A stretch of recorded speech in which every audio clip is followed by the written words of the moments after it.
Hi, welcome to my video essay where I will be discussing how American Horror Story is a perfect example of modern horror. This video will focus on Season 4, Episode 13, and explain how this episode, along with many, can successfully be fear-inducing while also accomplishing the challenge of creating horror in a TV show and delivering fear in each episode. Before I start, I would like to issue a spoiler alert to anyone who hasn't seen the show, as I will be talking about the very last episode of the season, meaning I'll be giving away quite a lot. You have been warned. An incredible aspect of this show is how talented the cast is every season and how convincing their acting always is. By the end of each episode, their outstanding performances leave the viewer fulfilled, yet still craving more. This specific episode is used to show Dandy's true nature and how far he will go to get everything he wants. This scene is so addictive for fans, as characters that they have learned to know and love are being mercilessly slaughtered by Dandy, a man who at first seemed harmless. This season is about a group of people, including Jimmy Darling, known as the Lobster Boy, Bet and Dot Tatler, known as the Siamese Twins, Desiree Dupree, Paul the Seal, and Amazon Eve. They are shunned from society for being different, and so turn to a woman named Elsa Mars, who is played by the incredible Jessica Lange, who recruits them to be in her freak show, which is the only place they can call home.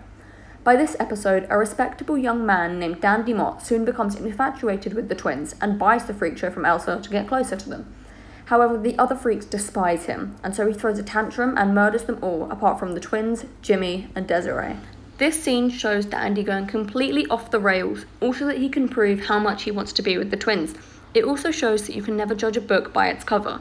At first glance, Dandy seems to be a respectable young man, but as we see more of him throughout the season, we come to see that he is entirely insane and murders a group of defenseless people as a result of a tantrum. During a conversation with my friend Millie Bow, who is also a huge fan of the show like me, she said that somehow Dandy's character manages to become charming while also being despicable. I think it's one of the best parts of the show.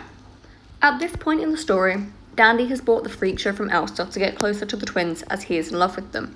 The freaks have told Dandy that they can't stand the idea of working for him. His resolution to this is simply killing them, as murder has become a new hobby for him now.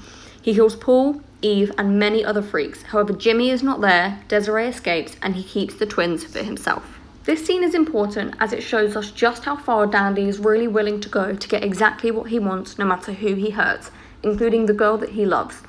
In this scene, we are shown what Dandy is truly capable of when he is blinded by rage.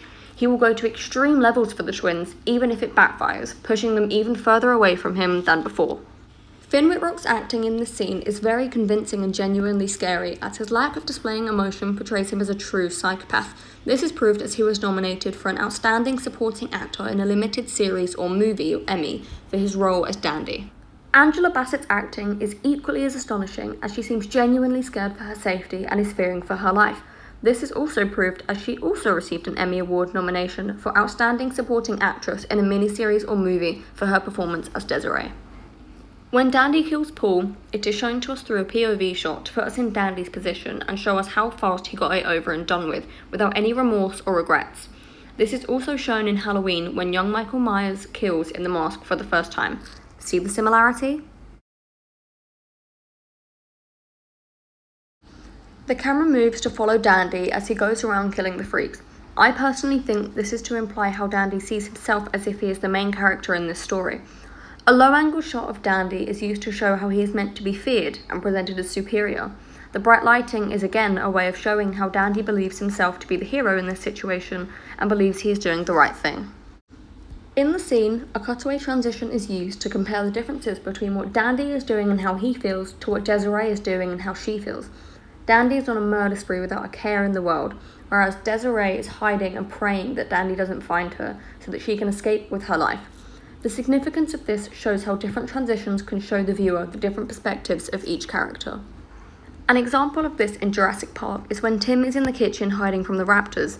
The camera keeps cutting back and forth to show Tim hiding and the raptor staring through the window at him. Both examples show the difference between predator and prey. Overall, I think that Ryan Murphy and the cast of the show are all equally incredible at bringing fear to an audience, but when put together with the help of the script, effects, and lots of preparation, their audience is scarred while still wanting more. Thank you for watching.